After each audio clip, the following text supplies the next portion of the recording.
katika mazingira yoyote unapitia. Je, utaikiri imani? Je, utaendelea na imani? Ukristo ama ulokole wa mtu unakamilishwa na mazingira magumu ama na wakati mgumu, wakati wa shida, wakati wa taabu. Imani ya mtu inaimarishwa na wakati mgumu na sio wakati wa raha. Imani ya mtu upimwa wakati wa shida, wakati wa mateso na sio wakati wa raha. Bwana Yesu asifiwe sana, watu wa Mungu. Nina wasalimu nyote katika pendo tukufu la Bwana wetu Yesu Kristo ali hai. Haimidiwe Mungu Baba wa Bwana wetu Yesu Kristo, Mungu wa rehema, Mungu wa fadhili, Mungu wa faraja, Mungu wa yote. Ninamshukuru Mwenyezi Mungu kwa nafasi mfano wa hii ambayo imempendeza niweze kuwa mbele zenu jioni ya leo. Natamani niweze kuweka msingi ama utangulizi wa somo hili.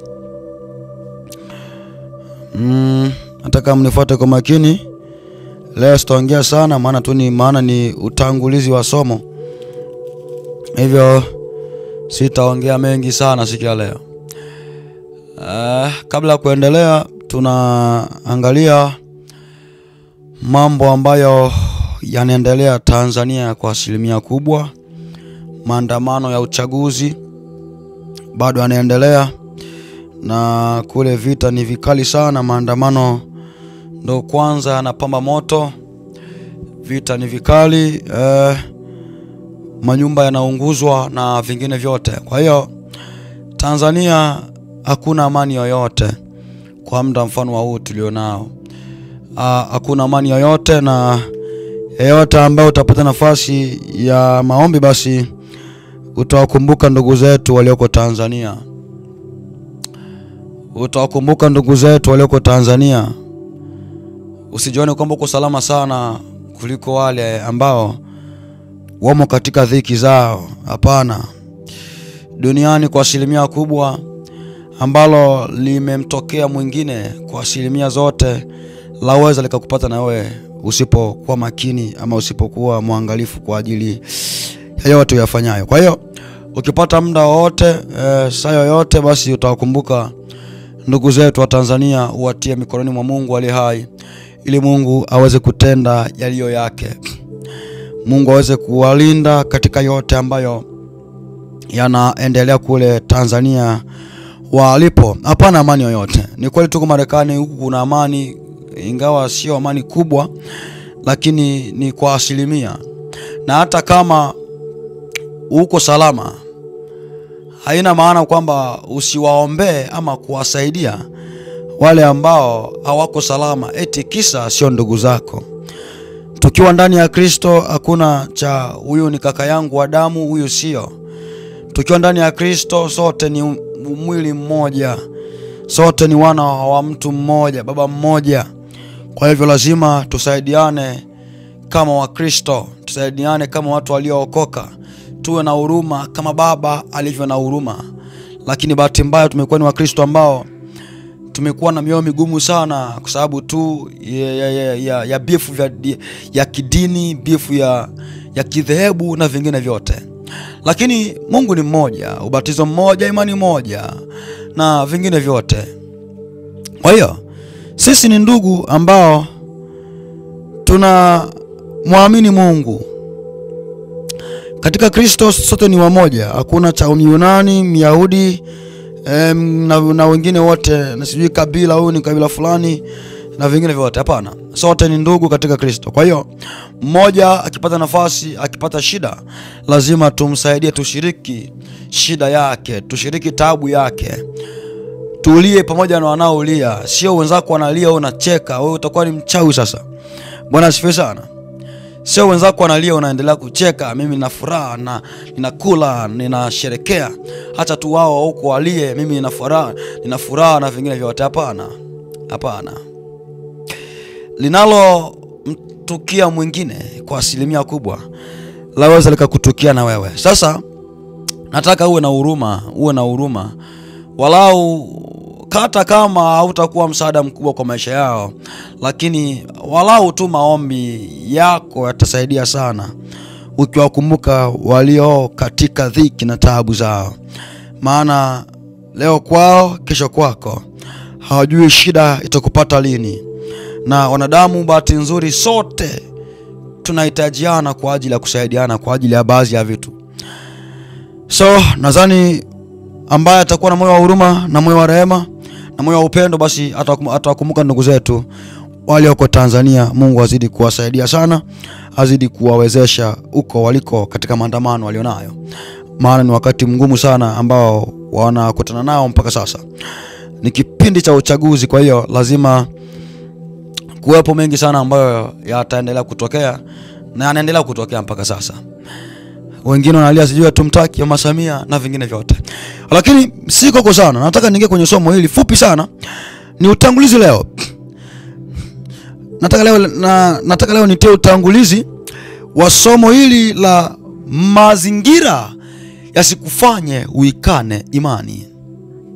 Au mazingira yasikufanye uiache imani. Bwana asifiwe sana.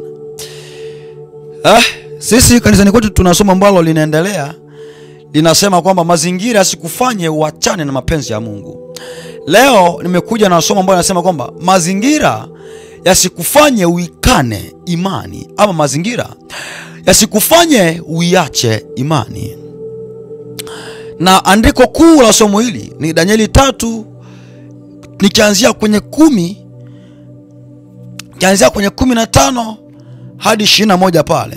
Hilo ndilo andiko la somo. Danieli 3:15-21.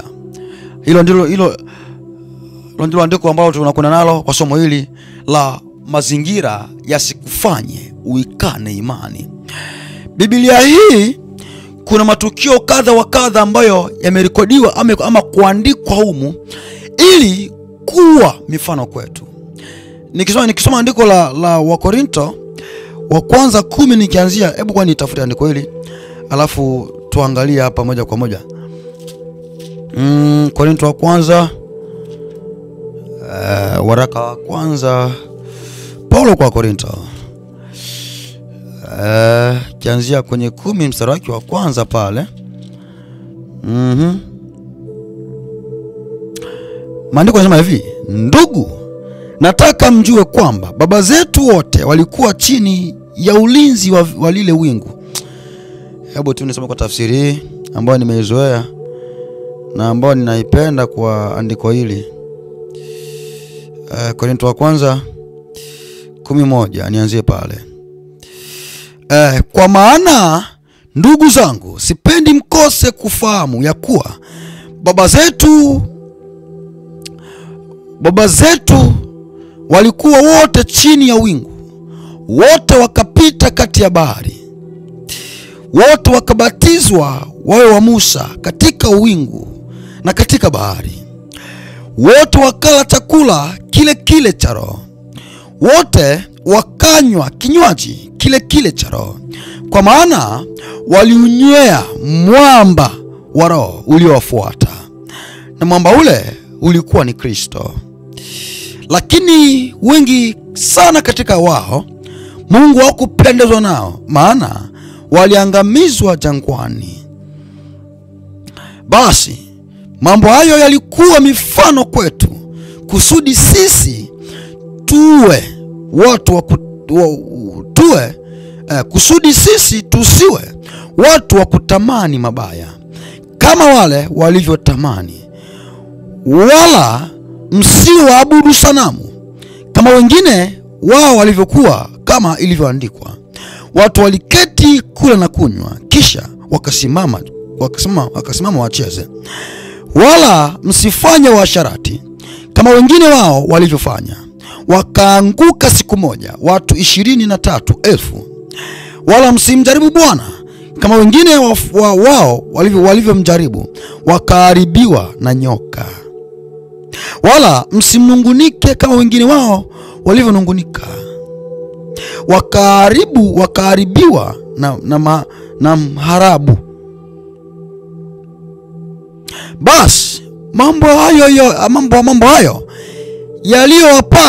yaliwapata wao kwa jinsi ya mifano, yakaandikwa ili kutuonya sisi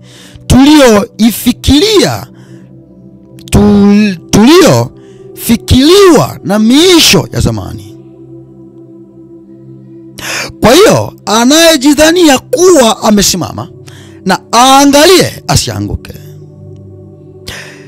Sasa nikipanda kule juu kabisa, mstari wake wa 5,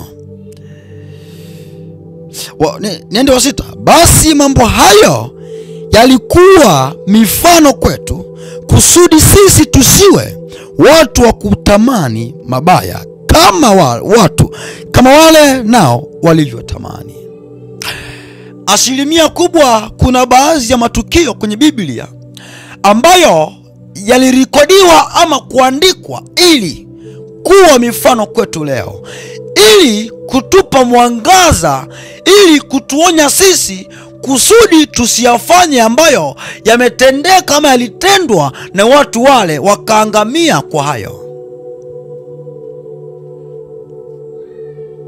Kwamba msifanye uzinzi ama uasharati kama wao walivyofanya, wakaanguka watu elfu na elfu na zaidi ya elfu, siku moja wakaangamia.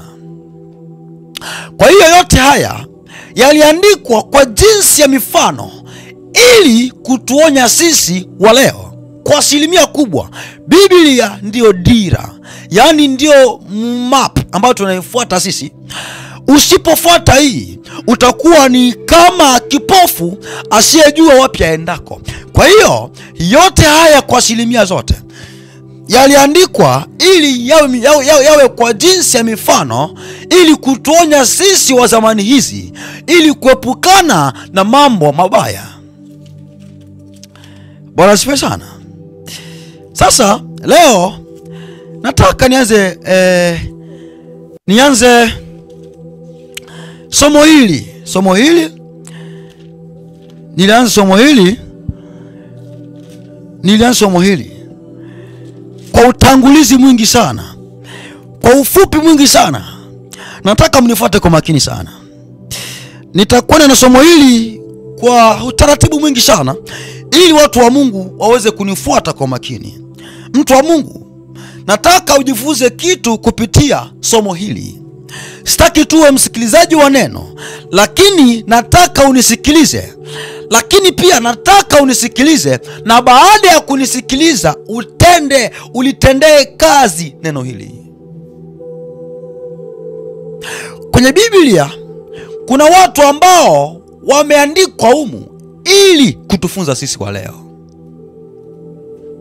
Kuna matukio na mabalaa na dhiki ambazo ziliwapata watu wa Biblia, na yakaandikwa humu ili kwamba yawe mifano kwetu wa leo, ili kuepukana na yale ambayo waliyatenda zamani zile. Bwana asifiwe sana. Mfano kwa Adamu na Hawa, baada ya kualifu amri ya Mungu, wakatupwa nje, wakaenda nje na uwepo wa Mungu. Na sisi tukifanya dhambi mfano wa hile, moja kwa moja kama wao walitupwa nje, na sisi tukifanya dhambi mfano wa hile tutupwa nje. Kwa hiyo tunazidi kuangalia matukio ambayo Biblia imeandika ama yameandikwa kwenye Biblia. Tukiepukana na haya ambayo mabaya ambayo yameandikwa, tukiepukana na haya tutapona. Lakini tukitenda ambayo tumeonywa kwamba tusiyatende, tumekufa. Bwana asifiwe sana. Nataka mnifuate kwa makini sana. Natamani mtu wa Mungu nifuate kwa makini sana. natamani unifuate kwa makini sana. Natamani uweze kunielewa, walau upokee chochote kwa somo hili. Mazingira yasikufanye uikane imani katika nyakati zozote. Na ukitaka andika ukiri wa imani katika nyakati zote. Maana Mungu ni wa nyakati zote. Mungu hana nyakati kwamba nyakati hii yupo, nyakati hii hayupo. Mungu ni wa nyakati zote. Kwa hiyo andika somo hili. Ukipenda andika mazingira yasikufanye uikane imani. Na ukipenda pia andika ukiri wa imani nyakati za taabu ama za shida ama nyakati zote. Bwana asifiwe sana. Bwana asifiwe sana. Nitakwenda na andiko hili kwa utaratibu sana, ili mtu wa Mungu uweze kunielewa.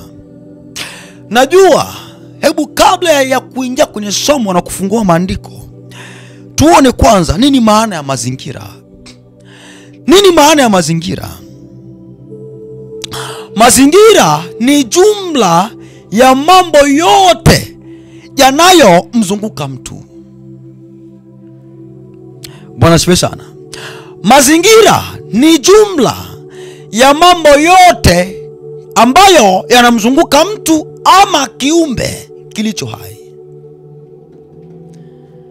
Bwana asifiwe sana. Hapa siongelea wanyama, ninaongelea watu sasa. Ninaongelea watu kwa asilimia kubwa. Kwa hiyo mazingira ni jumla ya mambo yote ambayo yanamzunguka mtu. Hapa mfano, niko chumbani kwangu. Hapa niko katika mazingira ya chumbani kwangu. Na katika mazingira haya nimezungukwa na vitu. Na vitu hivyo ndio mazingira yenyewe. Bwana asifiwe sana. Kwa hiyo mazingira ni jumla, ni chochote ambacho kinakuzunguka, kiwe kibaya ama kizuri, bado ni mazingira. Bwana asifiwe sana. Kwa hiyo nataka mtu wa Mungu nifuate kwa makini. Somo hili tunafundishwa kanisani kwetu, lakini mimi nimebadilisha andiko na nimebadilisha somo jina, sababu sisi kule kanisani tunafundishwa ambalo linasema kwamba mazingira sikufanye uachane na mapenzi ya Mungu. Haijatofautiana sana na hili la kwangu, ila tu maana ni moja, lakini ambavyo nimeandika ndo vikao tofauti, lakini maana ni moja tu. Sasa nataka tufuatane kwa makini kwa andiko hili. Danieli 3 nikianzia 15. Nataka mnifuate kwa makini sana. Nianze 13. Danieli 3:13. Hapo mfalme Nebukadneza, huku akiwaka hasira, akaamuru Shadraka, Meshaki na Abednego waletwe mbele yake, nao wakaletwa mbele ya mfalme. Tukumbuke vijana hao watatu hawa ni Shadraka, Meshaki na Abednego, ambao mfalme aliamua kuinua sanamu ili watu waweze kuiabudu sanamu ya mfalme. Lakini vijana hao watatu hawa ambao walitoka mahala kwao kwenye nchi yao wakapelekwa katika nchi ambayo walikuwa kitawala mfalme Nebukadneza. Baada ya kukaa huko, Nebukadneza akaamua kutia sanamu ili waweze kuiabudu. Lakini vijana hao watatu wakaamua kwamba hatutaabudu sanamu ya mfalme ama kingine chochote. Hebu tuone andiko hili. Nataka mnifuate kwa makini sana. Mazingira yasikufanye uikane imani, ukiri wa imani wakati wa hatari, ama ukiri wa imani nyakati za hatari. Mfalme Nebukadneza akawauliza, je, ni kweli kwamba wewe Shadraka, wewe Meshaki, wewe Abednego hamuitumikii miungu yangu wala kuiabudu ile sanamu ya dhahabu niliyoisimamisha? Basi mtakaposikia tena sauti ya baragumu, filimbi, kinubi, zeze, santuri, zumari na sauti za ala nyingine za muziki, je, mko tayari kuinama chini na kuabudu sanamu niliyotengeneza? Kama mkikataa, mtatupwa mara moja katika tanuru ya moto mkali. Hebu angalia mazingira haya. Nataka uweze kuangalia mazingira ambayo watu hawa walikuwa wamezungukwa nayo. Nataka uweze kuangalia mazingira ambayo vijana hawa wamezungukwa nayo. Nimekuambia mazingira ni jumla ya mambo yote ambayo yanamzunguka mtu. Awe ni mtu, iwe ni kitu ama chochote, hayo ni mazingira. Kwa hiyo mazingira ni sehemu yoyote aliyopo mtu, na sehemu hiyo imezungukwa na vitu, ndio mazingira yenyewe. Sasa nataka kuangalia vijana hawa ambavyo wamezungukwa na mazingira kwa asilimia zote, kwamba wasipoabudu sanamu ya mfalme kuna tanuru inawasubiri. Wakikataa, wanaingia ndani.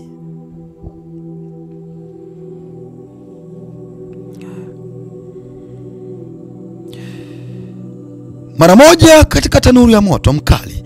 Je, ni Mungu gani anayeweza kuwaokoa mikononi mwangu? Shadraka, Meshaki na Abednego wakamjibu mfalme, Nebukadneza, sisi hatuhitaji kukujibu kuhusu jambo hilo. Ikiwa ndivyo, Mungu wetu katika tanuru ya moto mkali tena atatuokoa mikononi mwako. Ikiwa ndivyo, Mungu wetu ambaye tunamtumikia aweza kutuokoa katika tanuru ya moto mkali, tena atatuokoa mikononi mwako, mfalme. Lakini hata kama haitafanyika hivyo, ujue wazi, mfalme, kwamba sisi hatutatumikia miungu yako wala kuiabudu sanamu ya dhahabu uliyoisimamisha. Bwana asifiwe sana. Hapo mfalme Nebukadneza akawaka hasira, sura yake ikabadilika kwa chuki dhidi ya Shadraka, Meshaki na Abednego. Akaamuru mwako wa moto wa tanuru uongezwe mara 7 kuliko kawaida yake. Ukiri wa imani nyakati za hatari. Ukiri wa imani nyakati za hatari. Hebu angalia mazingira ambayo ndugu hawa walikuwa wamezungukwa nayo kwa asilimia zote. Moto ukaongezwa ukali mara 7 kuliko kawaida yake. Swali ni, je, wewe ungeliweza kung'ang'ania imani nyakati mfano wa yale? Bwana sana. Ungeweza kung'ang'ania imani wakati wa ndugu hawa? Sipendi kuongea sana leo sipendi kuongea sana. Nataka tu niishie hapa siku ya leo. Nataka nikuache na swali hili, alafu nikija nitaendelea na mengine. Nimeishia kwenye 19. Nikija nitaendelea. Ndugu hawa wamezungukwa na mazingira ambayo mazingira haya ni mazingira mabaya ambayo yanaofanya ama kuwalazimisha wasujudie wasichokipenda kwa asilimia zote, na kwamba wakikataa kusujudu, watatupwa katika tanuru la moto, na tanuru hiyo imeongezwa ukali ama kasi zaidi ya kawaida yake. Swali ni, je, mtu wa Mungu, wewe ungeweza? Ukiri wa imani katika nyakati za hatari. Mazingira yasikufanye uikane imani. Kuikana imani ni kumkana Yesu moja kwa moja. Kwa hiyo mazingira yasikufanye umkane Yesu.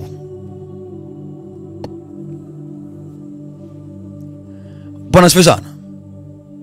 Kwamba atakaye nionea haya mbele za watu, na mimi nitamuonea haya mbele za Mungu na mbele za malaika wa mbinguni. Kwa tafsiri nyingine, atakaye nikana mbele za watu, nami nitamkana mbele za Mungu na mbele za malaika walioko mbinguni watakatifu.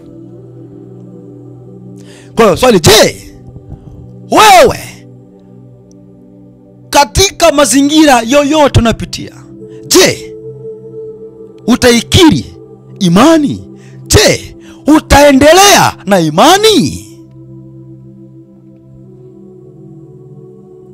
Ukristo ama ulokole wa mtu unakamilishwa na mazingira magumu ama na wakati mgumu, wakati wa shida, wakati wa taabu. Imani ya mtu inaimarishwa na wakati mgumu na sio wakati wa raha. Imani ya mtu upimwa wakati wa shida, wakati wa mateso na sio wakati wa raha. Bwana asifiwe sana. Kwa hiyo usiniambie kwamba wewe ni Mkristo, wewe utaendelea na Mungu kwa wakati wa raha. Hapana. Tunapima wakati wa shida.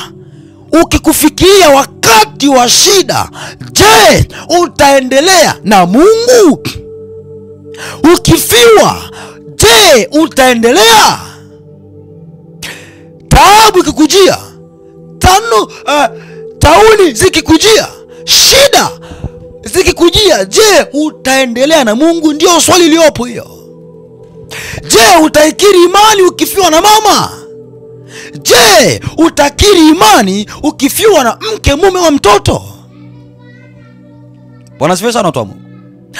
Nataka mtu wa Mungu, nataka somo hili lisikuachi bure. Nataka somo hili lisikuachi bure. Nataka ujifunze chochote kupitia somo hili, ili ukiingia wakati wa shida, ukiingia wakati wa mateso, ukiingia wakati ambao ni mgumu, ujue namna ya kuenda shida. Watu wengi wameishia kumwacha Mungu kwa sababu ya shida, na si kwa sababu ya shida, kwa sababu hawakujua namna nzuri ya kutatua shida hiyo ama kuepukana na shida hiyo. Sasa kwa sababu hawajui namna ya kuepukana na shida hiyo ama kutatua shida hiyo, moja kwa moja inawapelekea kumwacha na kumkana Mungu. Leo niishi hapa, wote ni utangulizi wa somo. Mazingira yasikufanye uikane imani, ukiri wa imani nyakati za hatari. Mungu akusaidie sana. Mungu akusaidie sana. Mungu akutie nguvu sana, akupe uwezo wa kunisikiliza, ayafungue masikio yako ili unisikilize, ili uwe mtendaji wa neno.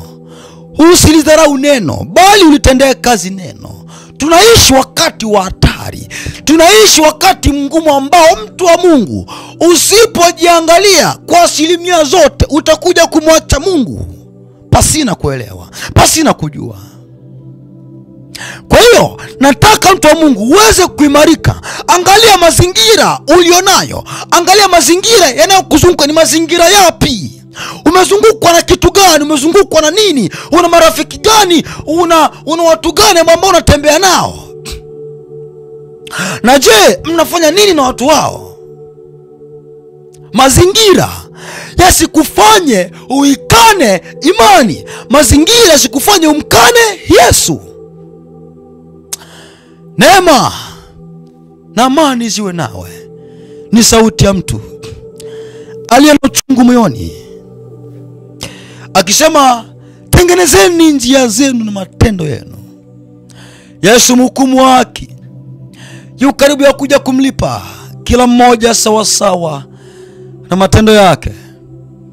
Hii ndio maana ya neno Maranatha. Amen.